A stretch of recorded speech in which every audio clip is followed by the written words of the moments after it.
mais qui vont participer à l'édifice pour construire. Le nouveau temple sera construit avec de pierres. C'est pourquoi Satan, connaissant cela, il a dit à Jésus, ordonne que cette pierre devienne du pain. Parce qu'on voulait faire de ces pierres des fils à Abraham. Et Jésus confond au diable. Il n'a pas voulu changer la pierre en pain. Parce que cette pierre va participer à la construction. C'est la prophétie des païens qui vont adhérer à l'église.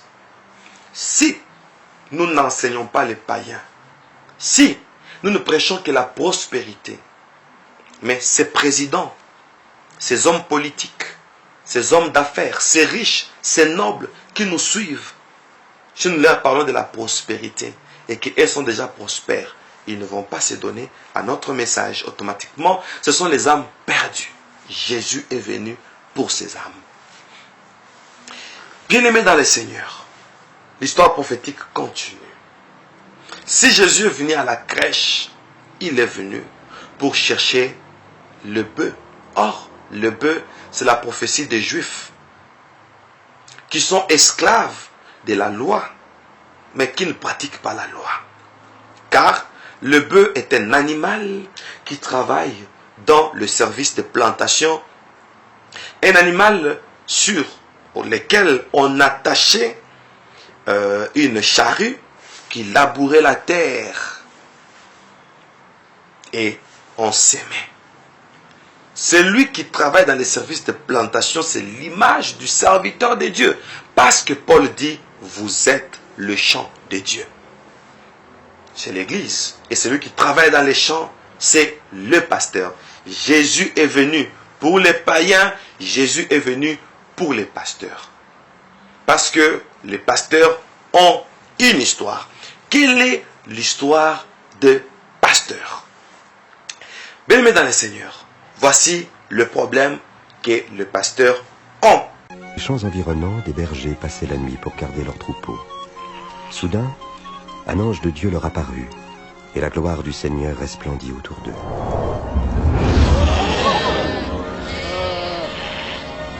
Aujourd'hui, dans la ville de David, un sauveur vous est né. C'est le Christ, le Seigneur.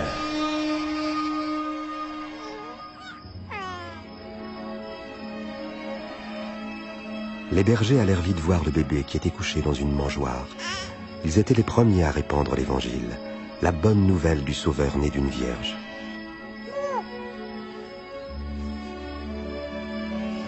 Voilà le problème des pasteurs. Les pasteurs, ce sont le gardien de troupeau. Voici, le gardien des troupeaux sont en train de garder les troupeaux et un ange apparaît pour leur dire, il vous est né un sauveur. Sans l'ange, les gardiens de troupeaux ne pouvaient pas savoir que dans la ville où ils étaient, un sauveur était né. Il a fallu qu'un mage, un ange parte leur dire. Tandis que les mages, eux, ne vont pas voir l'ange. Les mages vont regarder l'étoile. Ils vont observer l'étoile. Ils vont dire, ça, c'est une étoile mythologique. Dans leur étude des astres, dans leur mythologie, on leur a parlé d'un astre qui devait sortir. Et les mages typifient le païen. Les païens viendront à la crèche en suivant l'étoile. Mais les mages, eux, une étoile qui apparaît dans la ville où ils sont, ils ne se rendent pas compte. Automatiquement, c'est une prophétie qui est en train de dire, les pasteurs, quand cette prophétie que vous voyez sur l'écran, cette prophétie va s'accomplir, où on dit que je vois un astre qui sort de Jacob. Cette étoile est un astre prophétique. Quand la prophétie doit s'accomplir, le berger ne seront pas informés. Le berger n'auront pas la vision. Le berger n'auront pas la percée. Une percée prophétique. Les bergers vont dormir. Au temps de Jésus, au temps du christianisme, quand la prophétie sur l'étoile va s'accomplir, les bergers seront en train de dormir, mais gardant les troupeaux. C'est la maladie de l'Église où nous avons des pasteurs sans révélation. Ah mon Dieu. Et voici, un ange appelle le berger et les bergers vont vite aller à la crèche. Qu'est-ce qu'ils ont à la main? Le bâton des bergers. N'est-ce pas? N'est-ce pas que le bâton, comme Dieu a dit à Moïse, qu'as-tu dans ta main? Un bâton. Dieu lui dit, jette-les à terre.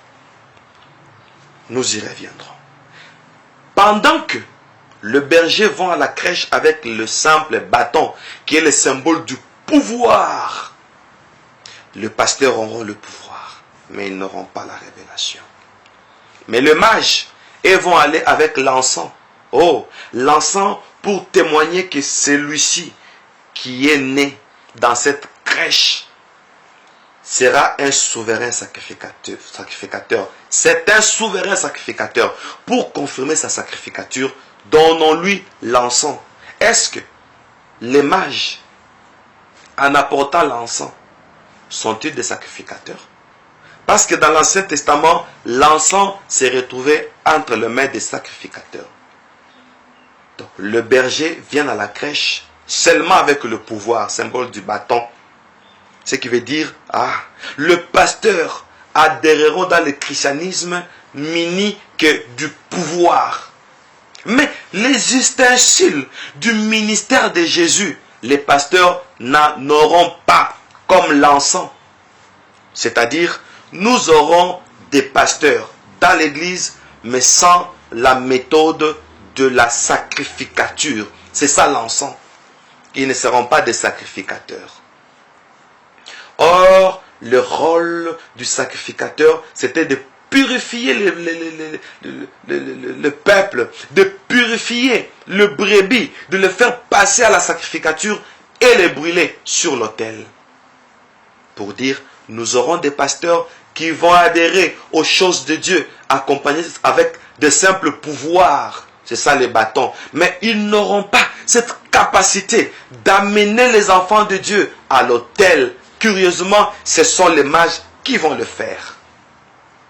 C'est pourquoi Jésus a dit, j'appellerai mon peuple, celui qui n'était pas mon peuple, ma bien-aimée, celle qui n'était pas ma bien-aimée. Pour dire, on va susciter une nouvelle génération qui est encore païenne et viendront pour compenser ce que le berger n'ont pas pu faire. Ça c'est déplorable et des choses pareilles me font peur. Les bergers vont venir munis de bâtons alors que les mages viendront avec l'or, l'or qui est le roi des métaux, pour confirmer que celui-ci qui vient de naître, c'est lui le roi des rois. Quand il va commencer son ministère, il va dire, répentez-vous, car le royaume des cieux est proche. Voilà pourquoi, quand les mages sont venus, ils ont demandé à Bethléem, où est le roi des Juifs qui vient de naître? Et on dit, c'était au temps du roi Hérode. Est-ce que dans un seul royaume peut-il y avoir deux rois? On dit bien, au temps du roi Hérode. Et Jésus est né là. Les mages appelaient Jésus le roi des Juifs. Pour dire, celui-ci qui vient de naître, il vient mettre un terme au royaume de ce monde qui est typifié par l'Empire romain. Ne sommes-nous pas au temps romain? N'utilisons-nous pas le calendrier romain, les chiffres romains et l'Église universelle? N'est-elle pas l'Église romaine catholique? Pour dire, Jésus vient instaurer un nouveau royaume qui n'est pas romain. Attention, que les aigles ouvrent les yeux spirituels. Mon Dieu, l'autre. Bien-aimés dans le Seigneur, Les mages vont comprendre la prophétie. Ils vont amener l'or pour dire nous venons proclamer